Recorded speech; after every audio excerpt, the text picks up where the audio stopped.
Okay, so I think I'll get started. Welcome to this CAQDAS webinar, which is organised by the CAQDAS Networking project. I'm Christina Silver, I manage the project, and we're based in the Department of Sociology at the University of Surrey. And today I'm really pleased to be able to introduce you to Dr. Andrew Smith, who I'll introduce in a little bit more detail later on, who's going to speak with us today.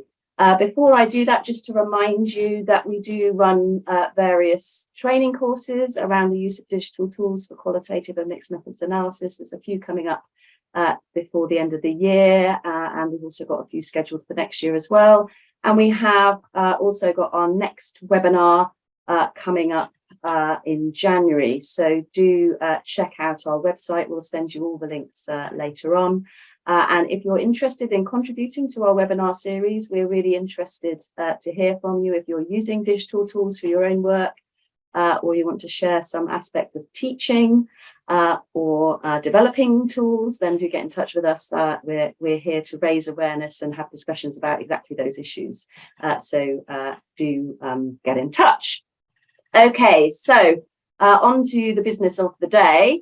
Let me introduce you formally to our speaker today, Dr. Andrew Smith, who's joining us from Brisbane in Australia, where it's coming towards the end of the day. So we're really grateful he's given up his evening to be with us today.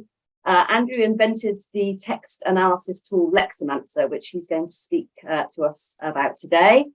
He began his career in physics and cognitive science, and he gained a PhD from the University of Queensland in the early 1990s in physics.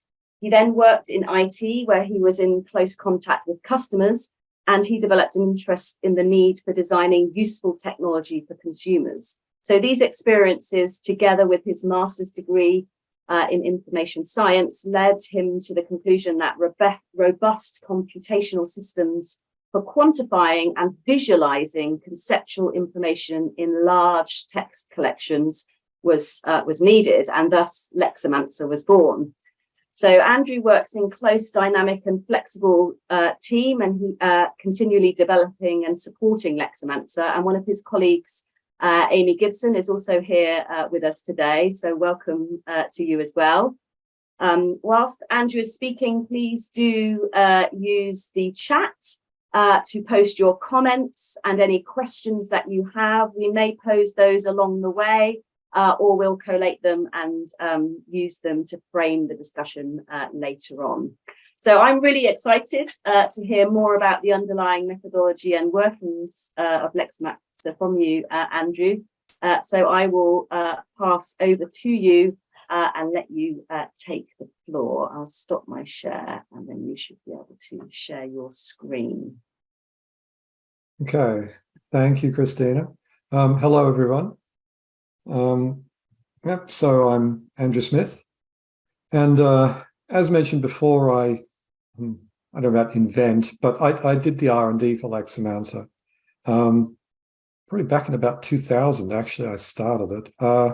So my vision was one of trying to unify unstructured data, come up with a methodology, well, to begin with, find in the literature methodology which will unify unstructured data. I was coming out of doing computer systems management, and there's a lot of unstructured data when you're managing a whole farm of computer servers, and a lot of it's vital. These days, computer security is paramount, and it certainly was important back then. So yeah, I was interested in the problem of how do you unify and integrate modeling of meaning within well, unstructured data and specifically text. So that's kind of where we'll start off with this. Now, you might wonder, for a researcher, why you'd want to model the meaning in text. And in the abstract for this webinar, I was reflecting a little bit on how I'm feeling at the moment about being an analyst. I mean, I do quantitative analysis as well as qualitative, and it's always a conversation between the analyst or the research and the data. You never know everything that's in the data, and well, certainly not at the start. and getting an unbiased representative feel or representation of what the meaning is in the data, and then presenting that to your audience, whatever that might be, is a challenging and iterative process where you're learning what the data has to say and how it says it. Importantly, how it says it. I mean, so language is a curious beast. It's co-evolved with humans for up to maybe 1 million years. It's almost a living thing. It reflects more than anything else our neural networks, our brains, and the information networks and the vocabulary networks in our brains, which we don't fully understand yet. And we can't take a picture of them yet. So what we can see is the structure that emerges from natural language, and why language kind of has to reflect our linguistic capability and our memory capacity is that we produce it on the fly, we produce it very quickly, and it's a demanding task. We have an idea in mind. We have the putative thought bubble that appears. What's the narrative I want to say right now? And it's in your mind, it's a pattern of concepts and a chain of narrative, a connection between them. And when you start out to say that, you don't know how you're going to express it yet. You don't know the words you're going to use. They kind of solidify, they collapse down into particular words as you're speaking. And the concepts that you're talking about constrain the vocabulary. And the previous words you use in that sentence constrain the subsequent vocabulary. And all the time you're doing that, you're navigating your neural networks, trying to say, okay, I want the next word. The next word has to be about physical culture or semantics or whatever. Give me a word that follows the ones that I've laid down already. And given, people have a vocabulary of 10 to 100,000 words or more, that's an amazing achievement that cognitive system pulls off. And to do it, it uses an architecture. And what we can see in the text is we can see that architecture. We can infer it from the words and the way they co-occur. So we can see how it does that magical, efficient search and construction of sentences. So the why is it's part of that conversation with the data. If you want to find out what's in a large amount of qualitative text, and it could be really important, if it's a large collection of material about climate change or hate speech, or there are plenty of important issues that we should get on top of. We should get situation awareness of what's going on. What are the systems that are swirling around us in the complex world that we've created? Because if we just leave more and more, if we leave AI and predictive texts on Amazon or whatever, predictive models to look after that for us, we're going to lose control of our destinies. And I feel quite strongly about that. So Lexamancer is about humans understanding and gaining meaning. It's not some sort of automatic robot AI. That was never the intention. So the question, so if we look at that, there is, I think, a role for computer-assisted text modeling so we can get awareness of what's in the data and start the conversation. And it's not the end of the conversation. We need to take control of that and guide it towards where we want to go, the research question or the need. But so it is a part of the process using a tool like Lexamanta. It is not the answer.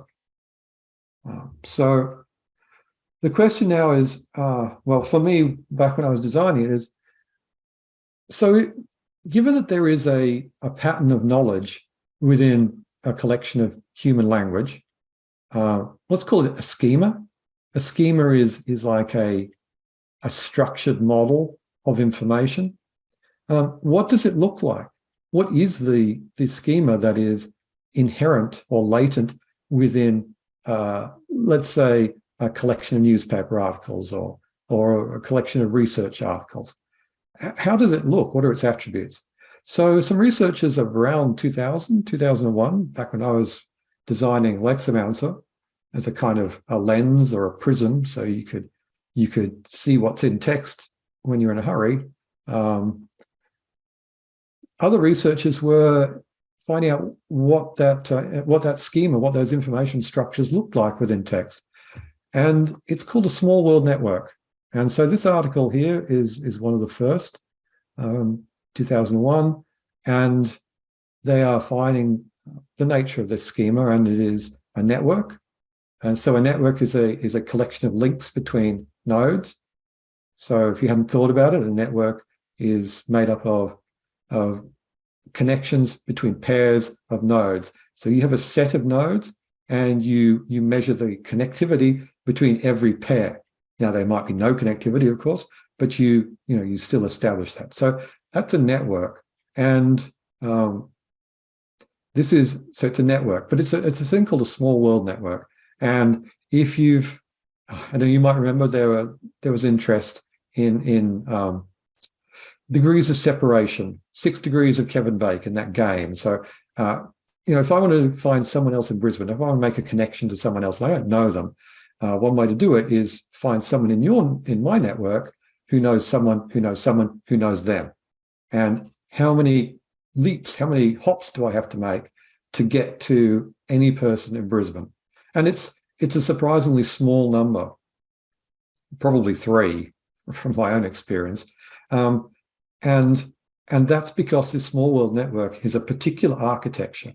It has these big connected nodes. So I have a friend who seems to know just about everyone in Brisbane. So all I really have to do is go and talk to her, and she could find anyone. So those people are very well connected, and they form the glue that keeps a small world network together. Now, why is that relevant to language? Well, because in our language model in our brain, there are concepts which are very connected. Now, at the top level, this kind of shows you why we use words like is and the and a, because they index, they're very high level nodes, and they connect. So a and the connect to nouns. So using those in our neural network, we can navigate to nouns quite quickly by making connections to the definite article. So this is why we can so efficiently do retrievals of vocabulary. And so they kind of go hand in hand. The discovery that it's a small world network makes sense, because another small world network, not only human networks designed for efficiency, but the internet is a small world network. And the computer, the routers as they call them, that send your messages across the world, they deliberately use this sort of structure to handle it efficiently. So, and you can see this is a kind of like a network here, a small world network with some very connected nodes and some very weakly connected nodes. And what you get is like, if you look at a sentence, you'll find some really, like if I talk about the culture of hate in online speech, culture there is is a hub word. It has many meanings. It's very connected to lots of other ideas. But it connects very specific words like hate or perhaps online. So it mediates, and this starts forming this small world network. So that's important, and that's the type of data we're looking at. This is the pattern of knowledge you would get if you looked at the connections, the co-occurrences. What words do I use together in sentences? And maybe dog is used with postman in one sentence, then another sentence postman is used with motorbike, and that's so you got an indirect connection between dog and motorbike, and so on it goes. You're making these connections to form knowledge, and we don't have time to say everything explicitly. So these indirect connections are really important, particularly for children when they're learning language. We believe that they look at, if someone says all green vegetables are healthy, and then someone else says all lettuces are green vegetables, then that as if by magic creates knowledge that lettuces are healthy without ever having to say it. So it accelerates learning and knowledge creation and acquisition. All right, so that's the type of network we're trying to find. And so Lexamanta was designed so that it would let the knowledge in the text, we model it that way as a small world complex network. And you know, if it didn't, then it was a poor fit. It would not be best fit for the data. So, so then we get on to, you know, what exactly is Lexamanta? Well, in one sense, it's a system to capture that semantic network of meaning within the text, to form a model so that you can explore it, visualize it, and do sense making on it. But the method it uses is content analytic. So, okay, just mission statement, if you like. The entire purpose of Lexamanta is to let the text data generate a transparent model of meaning, which can be interpreted by you, the person. So we're not talking about AI really, we're talking about an information support system. And it is supposed to be a transparent model, so you can check all the assumptions. You don't have to believe any of our code or our algorithms if you just take the attitude that, okay, here is a conceptual map with themes and connections, and you can drill down and see the text that supports each theme, the text that supports each connection, each narrative chain, and you can validate it with reference to the supporting data. So you can always test that it is supported in the data. And the question of whether it is the best model, well, that's a different question. And you know, as we'll see in a second, you can code text in practically an infinite number of ways, depending on your information need. But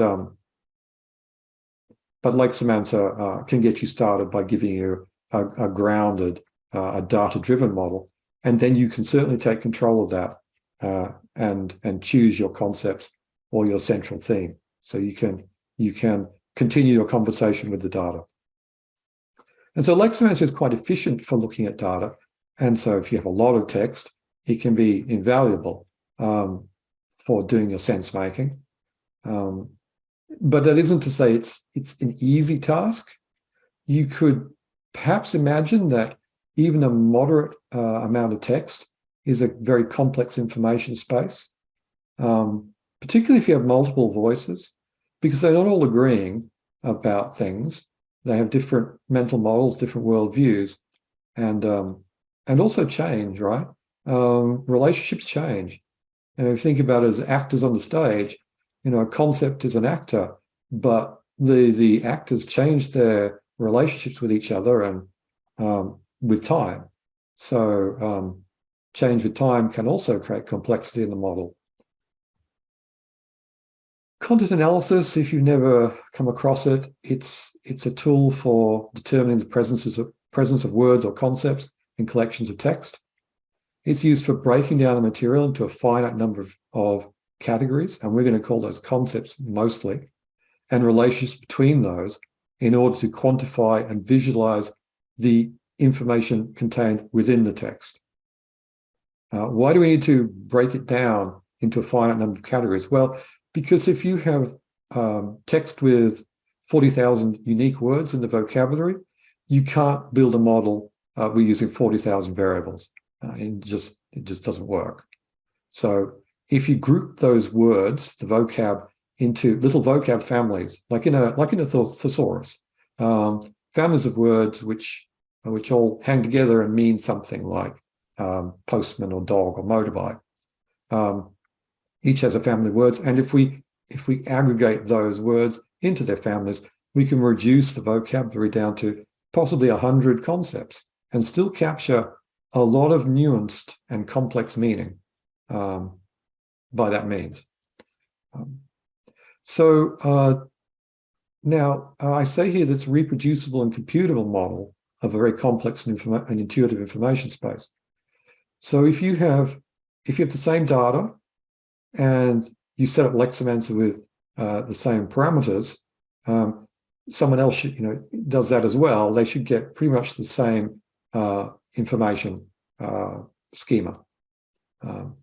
So it removes that uncertainty makes them reproducible, testable, and computable. So for a computer, that's kind of important, because computers still, computers do not know what it means to be human, and they won't for, I think, quite a long time.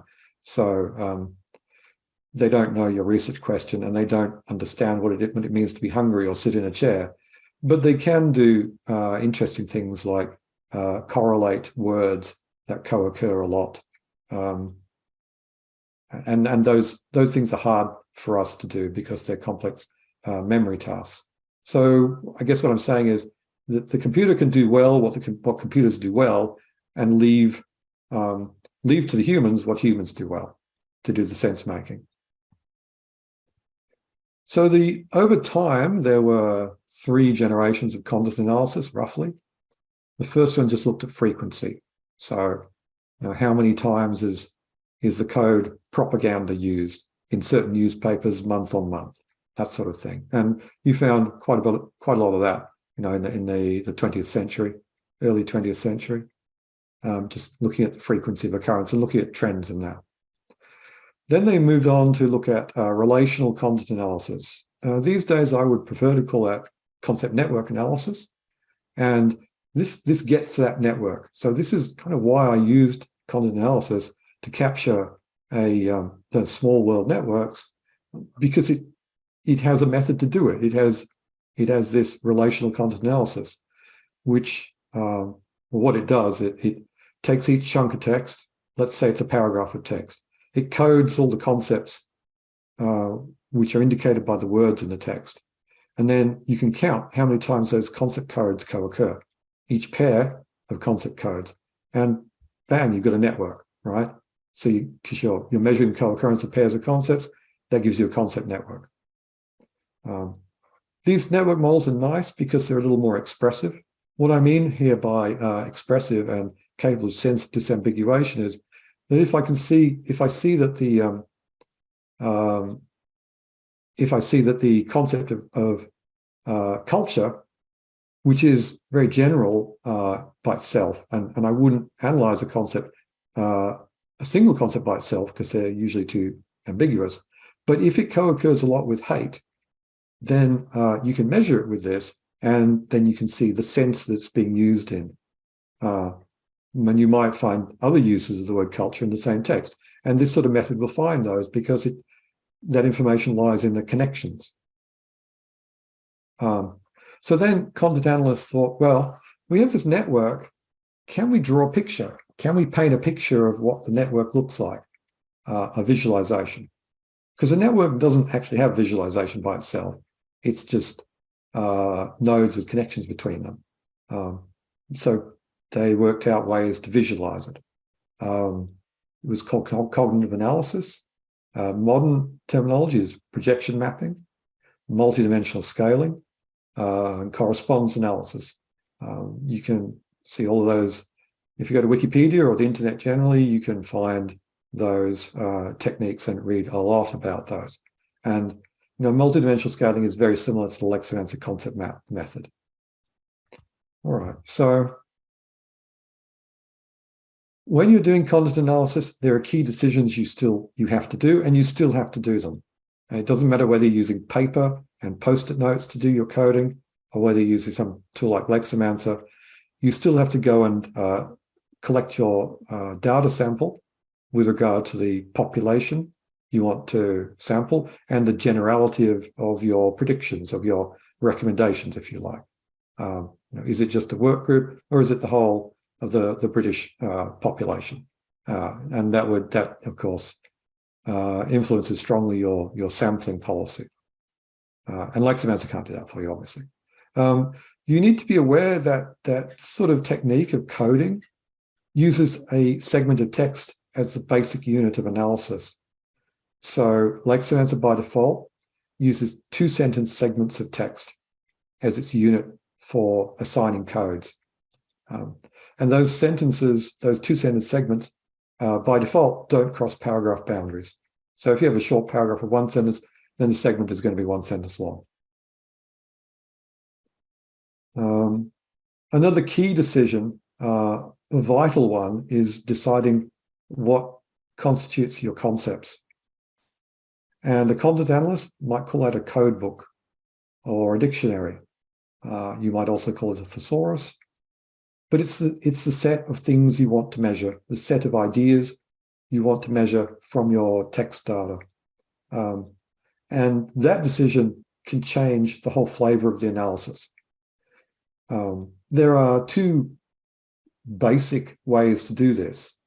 One is to let the data drive the set of concepts that are used to code it. You could call it grounded theory possibly. You could call it emergent or bottom-up or data-driven. The other way is top-down or theoretically driven, where you have a theoretical framework or you have an information need, or someone just asks you, how is the theme framed within this text? And so that's top-down. You can do both in Lexamancer.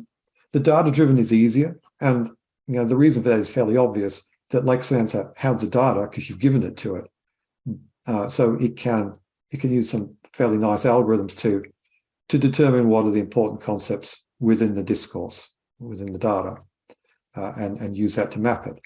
But those concepts are there for various reasons, and they might not all be of interest to you. So you can certainly take control of that and specify the concepts that you want.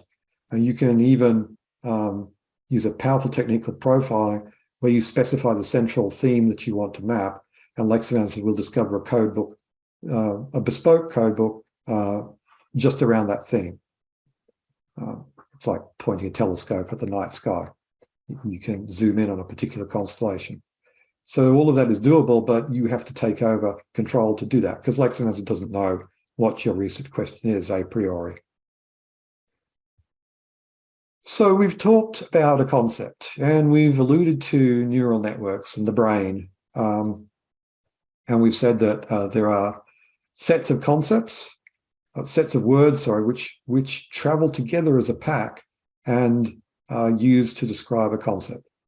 And we don't just use one word. We don't say the postman ran from the dog bit the postman, the dog returned to the kennel was painted green. As mature language users, we tend to mix it up. We use it creatively, and we come up with other words, or we use pronouns.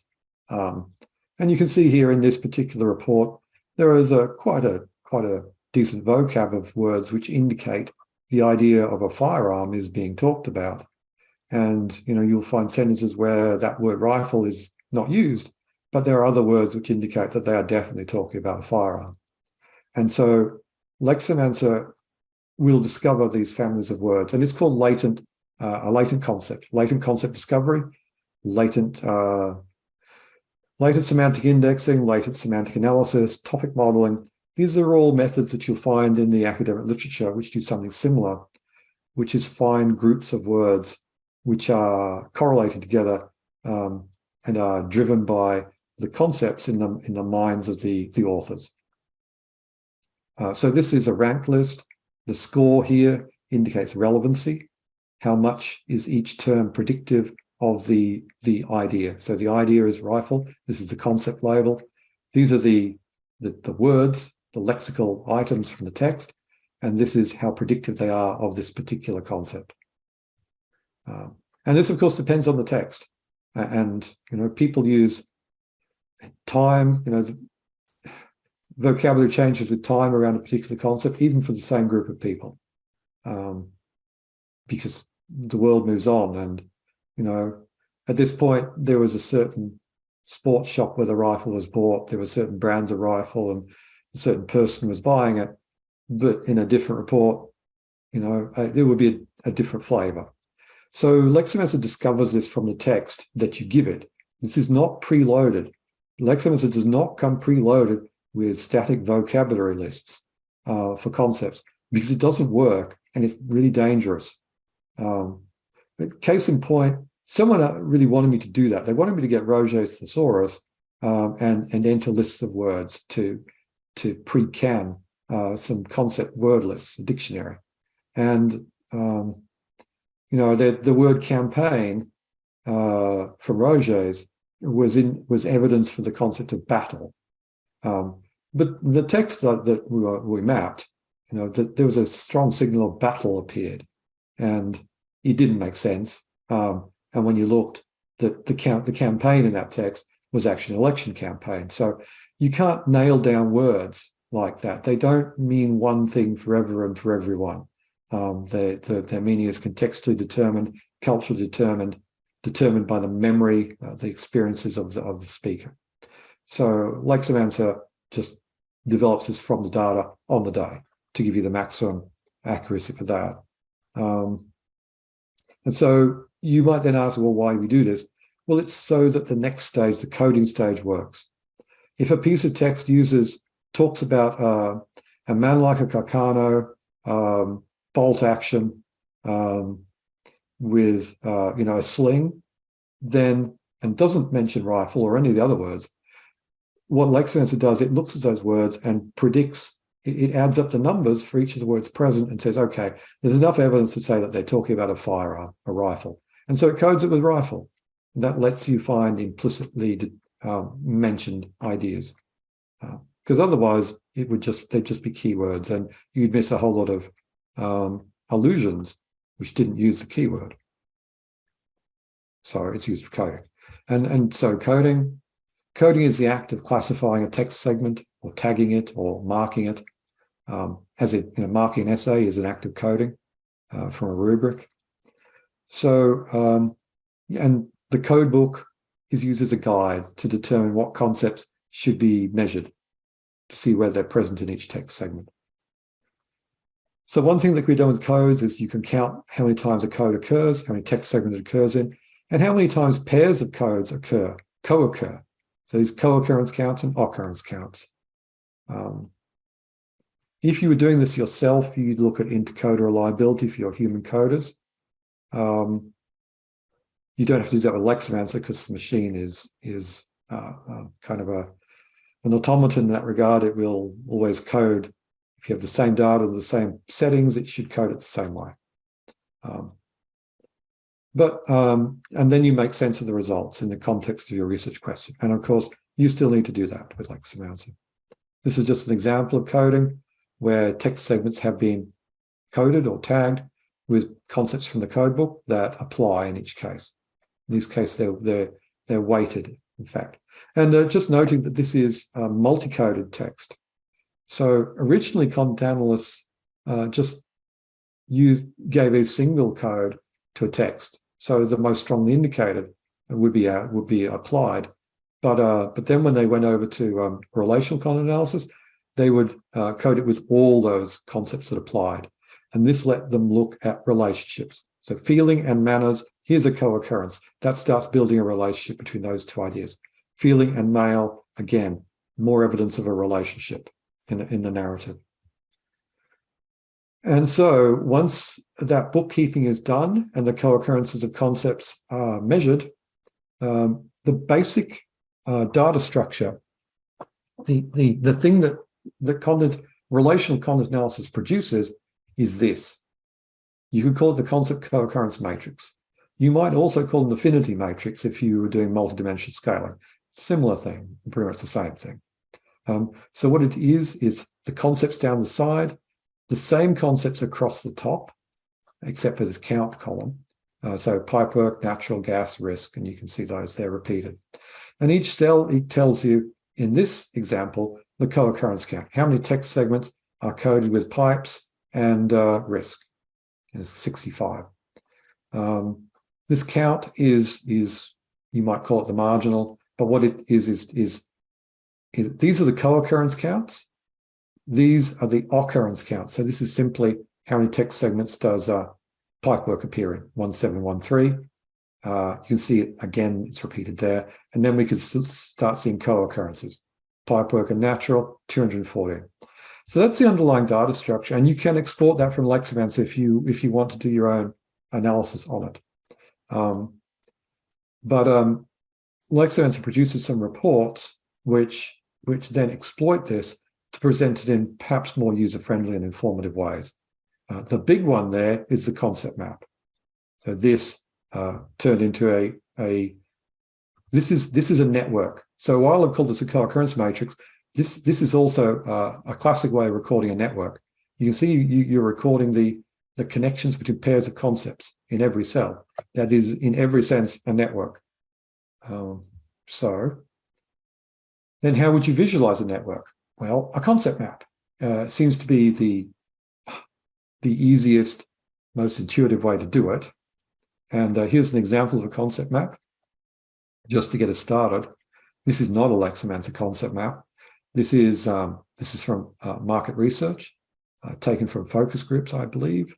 And so what they try to establish is the schema, or the pattern, the structure of meaning within the minds of their focus group participants around the brand, which is the subject of the focus group. And this is their concept map, concept network. And it's meant to be fairly intuitive. So anyone is supposed to be able to come up and see this and get an idea of what the schema is, the brand attribute schema in the consumers, if you like, just by looking at this without much technical knowledge. That may or may not be true, because there are things going on here. And when you're looking at the Lexamancer map and analyzing, it's worth thinking about the things that are going on with this sort of thing. First of all, what makes a bubble a bubble? Why is neat colors a bubble by itself? Well, and in its own right, I should say. You could split it up, right? Or you could combine it. You could combine all these three together, but they didn't. So why is a theme? You might call them themes, and we do later on with Lexamanta. We call these themes. Why is a theme and not part of another theme? What is a link? What are these links? How are they generated from the data, and how should you interpret them? So a link is evidence of co-occurrence, roughly speaking. So it means that people in this focus group talked about neat colors. They also talked about lime green, and in the same narrative. So there's a line, and the thick lines mean that it's a strong correlation. A lot of people think of VW as neat colors in these focus groups. And so you can follow those chains to form little stories, little narratives. The Volkswagen Beetle is inexpensive because it has good gas mileage of 30 or 40 miles per gallon. And so these are the consensus. These are the strong narratives that are repeated in the text. Obviously, they're not all the narratives, but they are the repeated ones, like the main highway routes in a map of a country. What does distance mean? So why is fun to drive over here and a low sticker price over here? Well, that's usually determined by what you could call contextual meaning. So the people who thought about fun to drive were not at the same time thinking about a low sticker price. And perhaps there were different people. So distance is a measure of, we call it semantic similarity. So, roughly speaking, winning and success are fairly similar semantically, without further context to make that a lie, but in general terms, we would think that is true. Winning and disaster, probably not. In a way, they're perhaps opposite ends of a sentiment dimension, a semantic differential, in other words. And so, moving on to semantic differentials and sentiments, these are examples of a broader thing you call a factor if you know factor analysis, but I could also call it a trend axis if you don't know factor analysis. And so where are they and what do they mean? What I'm talking about here is, what are the major axes of the concept map? What do they mean? So if we look at the difference between the top and the bottom of the map and squint a little bit, what's the feeling at the top is not only emotional, but it's also aesthetic. So neat colors, fun to drive, and easy to park. Then the bottom is perhaps more pragmatic and practical. So this dimension here is one which goes from the aesthetic to the practical. And these can give you some deep insights. And if you look at literature on factor analysis, you'll see how that's used in a lot of social science work. So there's quite a lot going on in one of these, and probably spent too long now, so let's move along. This is an example of a Lexamanta report. So here you see the concept map made up of these are concepts with their labels, the grey dots. The bigger the dot, the more connected, the more central. In small world network terms, these are the hubs, these big grey dots. These are the glue that binds the network of meaning together. And then the smaller grey dots are the less connected, the leaf nodes, if you like. And there are narrative chains which are forming. You can see that there's pipe work, gas pipe, pressure test, tank valve. So there are links involving those sorts of narratives down this end of the map. These bubbles could call them themes, we do, and these are clusters of concepts. So these concepts have clustered together, and the algorithm has done what's called a hierarchical clustering algorithm. That's a specific research method, hierarchical clustering. You can read a lot about that. So this is hierarchical clustering to find these theme groups of concepts. And the themes can be analyzed using this tab here. You can look at concept frequencies here and so forth. So just quickly moving on. So summarizing a little bit, content analysis engine. Lexamancer is nothing more than a system which performs some of the steps of content analysis for the user as part of that analytic conversation. You still have to specify your research question to select your data, iteratively refine the Lexamanta model to steer it towards answering the question you want, not just reflecting what's in the data. And then you really need to make sense of the final model with reference to the underlying text. You can use Lex to look at publications, the literature reviews, or developing an ontology, like a definitional schema around a particular research field. You can look at surveys, and you can look at media, and social media, and so forth. If you're interested in reading more about content analysis, I do recommend Weber, which is one of the SAGE publications. It's a good, quick read. It tells you the basics in a no-nonsense way. If you want to cite Lexamancer as a research tool, this is our method validation paper published in the Psychonomic Society Journal Behavior Research Methods, which does cross-validation and other sorts of validation. And a couple of examples which I really like of people who publish using Lexamancer. But you can go to the lexamancer.com website and find, we've got a list of quite a lot of publications that have come out since 2007, let's say. Or you can just go to Google Scholar, search for Lexamancer and whatever discipline you're interested in, and you'll usually find something, because there must be 3,000 or 4,000 citations now that Lexamancer in the research literature. So thank you for your attention. There is, for people attending the webinar, you can get a 60-day free trial of Lexamancer. If you go to this link here, https://friends.lexamancer.com, and put in the code portal_60, you can sign up for that. Otherwise, you can visit us at lexamancer.com. So I'm just looking at the time. I might, okay, I'll have to beg forgiveness, but I am just going to quickly show a live Lexamancer map. I'll just try and take a minute to do it. That's great. I think we'd love to see that, Andrew. Please do. Okay, all right then. So let's get that happening. So this is a Lexamancer map.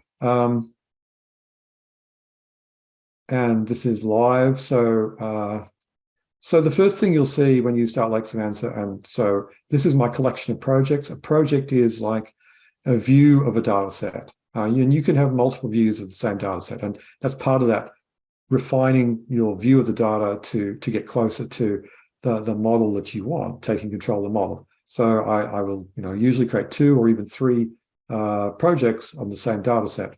The first one is usually exploratory. So I've selected my data. You can change settings, but you can just run it straight on default. And if you do run it on default, you'll find, so this data set is, let's open the concept map of that. So this data set, we can look over here, the rank concept list. This can quickly give you the frequency ranking of concepts. So pipework appears, it's coded into 1,730 in text segments. And if I click on that number, I can see all of those. So I can start, what are they saying about the tag? I can click through, see all those text segments. If I want to see a text segment in context, I click on the link above it. This shows me that text segment in context. I can use these add to log buttons to store this piece of text in a little logbook within the project. It's like your own little journal, so you can come back to them later.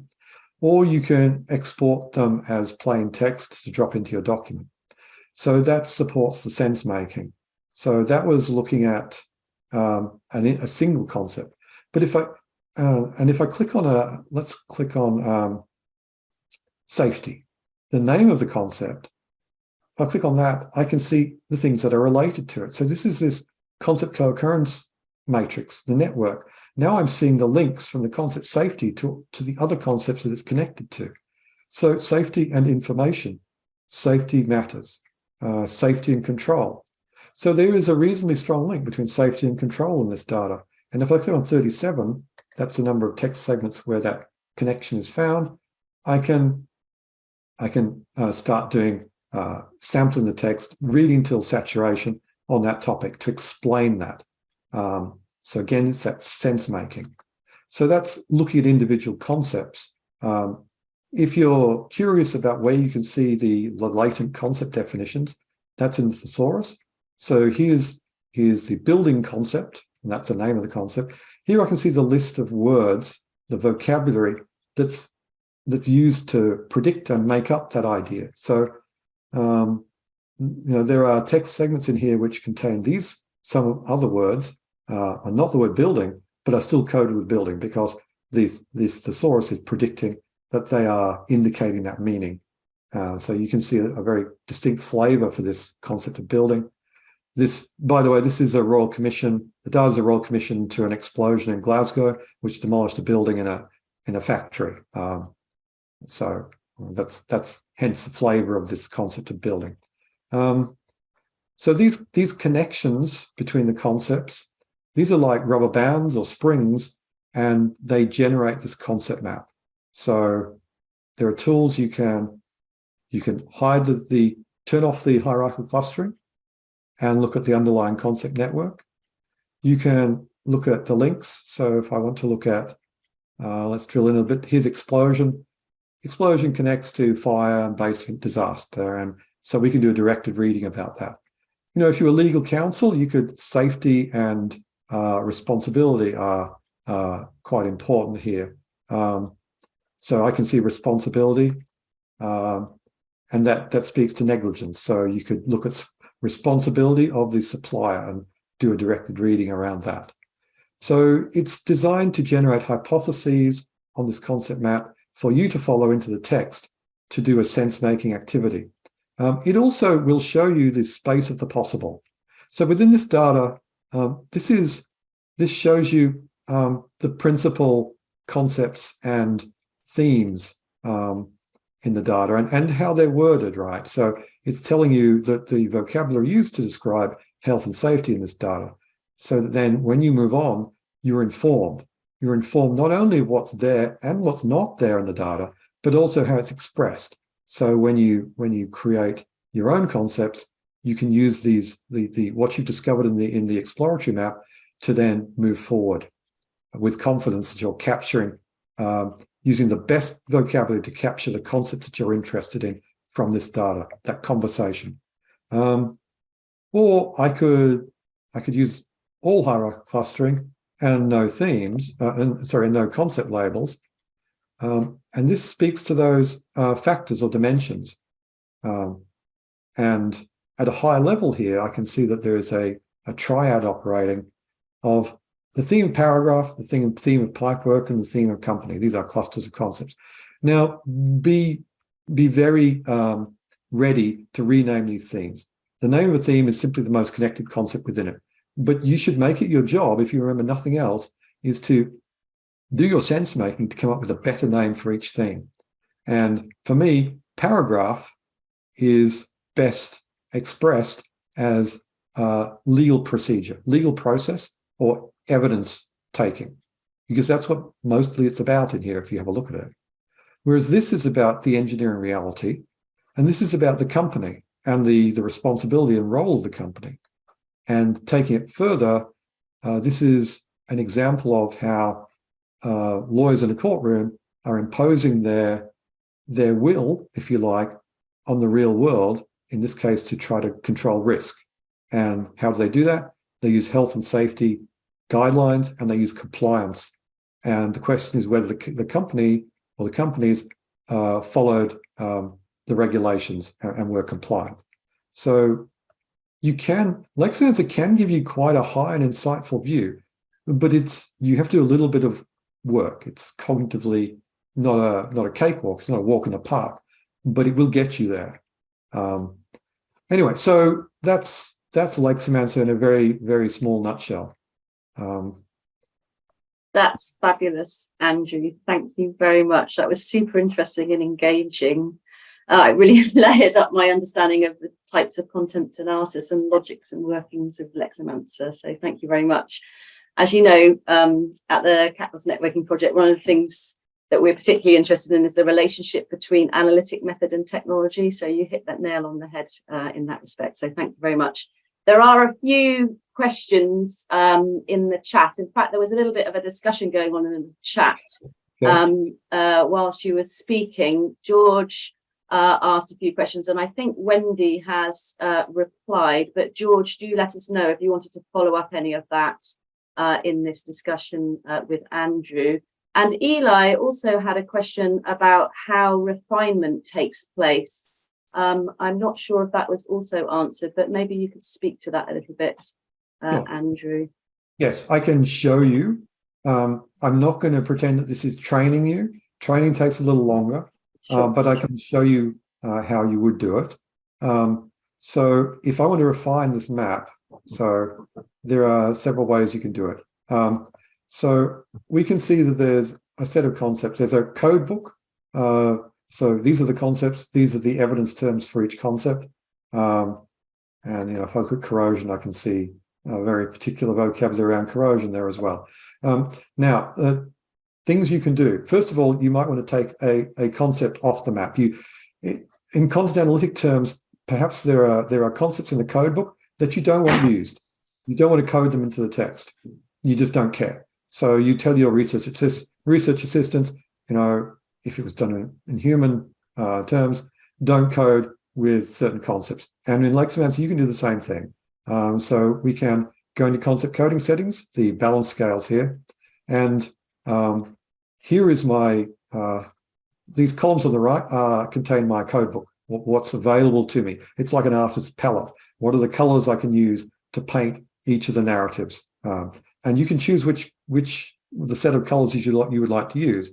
So if I don't want any proper nouns in the text, I might go and remove all the proper nouns from this selected mapping concepts list. So these will just use ideas, the concepts.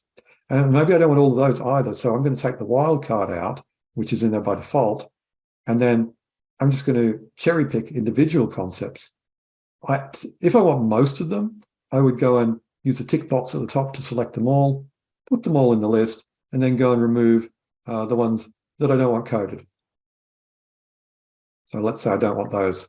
So I take those out of the list. And you can see they end up back here on the shelf, colored blue. Yeah. The ones that are already in the list are colored gray, and you can't actually use those. That's because they're already activated. So So by that means I can take concepts off the map and adjust it. But there is a lot more power. For example, if, well, here's an example of what we call file tagging. So each file is a day's worth of transcript from the Royal Commission. Maybe I don't want any text from day one of the inquiry. Maybe I don't want that in the model. So I can put this file tag in as a kill concept. So what kill concepts do is they suppress coding of any text that matches the tags of the codes you put in here. So this would quarantine or filter out all text from day one from the model. Or you could, it doesn't have to be a tag, it can be a concept. So let's look at required concepts. If I just want to code text segments that mention, let's see, what's a good one? The explosion, dramatic analysis. If I put explosion as a required concept, this says only code texts that are coded with explosion. If a piece of text is not coded with explosion, just ignore it, filter it out. If you look at a methodology called social network analysis, these are what they used to call structural variables. So you can constrain the nature of the relationships. Here, the nature of the relationships are explosive, if you like. So we're coding the texts that contain the concept of explosion, and that's mediating the relationships between all the other codes in those sentences. So we can constrain that. So the refinement's happening on several levels then, isn't it? Yeah. Yeah. So this is for using your existing code book. If you want to change the code book, then you can use the concept seeds editor here. Mm-hmm. And here's so we've got 4 tabs in this. One is the automatically discovered concepts. So these are the words and proper nouns from within the text. And at the moment, they're actually keywords. We call them seed words. They haven't been machine learned yet. That happens in the next stage. Auto tags are the metadata items that you can use to impose metadata information on your data. Now, Lexamanta will let you use the file name to code into every sentence within the file. That's called a file tag, and here you see them all. You can also more powerfully use folders. So you can create a hierarchy of folders for your data. Let's say you can group them into folders by month, and under that folders by newspaper, or folders by journal name, and under that folders by like journalist or principal author. And then you put your PDFs or your articles or your newspaper articles where they belong in that hierarchy. And then if you turn on folder tagging in Lexamanta, the name of every folder in that hierarchy gets coded into every sentence within the documents. So you can add coding for gender, for date, month, source, just by putting documents into folders and turning on folder tagging. And they would show here as well in the auto tags. But where you can come in is user-defined concepts. Here earlier on, I've added concepts of guidance and LPG and risk. I can go and press the add button, and what it does, it shows me the frequent words and proper nouns in the text, and I can use those to start seeding my own concept. Now, this would be informed by looking at exploratory maps. So if I know that HSE in this data is an organization that's heavily involved in health and safety in this data, that would, urge, so that would, I would know then to go and probably find HSE in this list. And if I'm interested in that concept, make sure that I add it in, and maybe I don't want to peers, but so then I can seed my own concepts to be machine learned. So if I specify risk using the one word risk, I don't have to guess all the other words associated with risk, because if I save that, the thesaurus learning, which happens next, will go and find all the other words associated with risk in this data and build out the dictionary for my own concepts, which makes it much easier to create coding dictionaries for your own concepts. And this is called semi-supervised learning, where you specify the seed word, the focal point, and it discovers all the other indirectly related terms to improve the coding. That's great. So that's, yeah. And I won't go into it now, but there's an even stronger technique where you can remove all the automatic concepts, simply code 1 or 2 or 3 focal points. It might just be risk, or it might be health and safety, or it might be some engineering concept. And then you can turn on profiling in thesaurus settings and ask it to discover a brand new code book of 60 concepts related to what I specified as a focal point. So you get a whole new code book all about risk, all the different aspects of it. And so the concept map will be quite different. It will be more of a theoretically driven epistemology, or whatever you want to call it. Anyway, a scheme around that concept. Thanks, Andrew. That's a very detailed answer. Thank you very much. We're running out of time, unfortunately. There are a few more questions from Stuart, and I'll check the chat as well. Would it be okay if I pose those to you and then you respond to them in an email, and we can share those with the rest of the participants? There's a question about disambiguation and sentence meaning not when it's not reducible to 2 sentences. We're running out of time, unfortunately. So you can change the text segment to 1, 2, 3, 4. You can let it cross paragraph boundaries. So you do have control over that. Disambiguation is done by, so what sort of research are we talking about? Well, the relationships here of the concept research, I can see here's stem cell research. Here's research in diseases. So it's the relationships which disambiguate those high-level concepts. Okay. Fabulous. Okay, hopefully that attends to most of the questions. We had lots of questions. Really, thank you very much again, Andrew. Fascinating. We can see from the chat that I'm not the only one who really enjoyed that. Thanks for taking the time. Thank you everyone for being here. Do keep in touch. We will be making the recording of this available, so you can go back and watch in more detail if you need to. And yeah, do keep coming to the rest of our webinars. And like I said previously, if you have any topics that you would like us to cover or would like to contribute yourself, we're always really interested to hear that. Thank you, Anne and Christina. Thanks for creating the opportunity for everybody. Really appreciate it. You're welcome. It's great to have you all here. Thank you, everybody. You'll receive an email from us with links and recordings and all of those things. Have a lovely rest of your day wherever you are in the world. We've had people from all over the world here today, which is really great. Many of you, it's late at night or very early in the morning. So thank you for coming. Thanks. Good to meet everyone.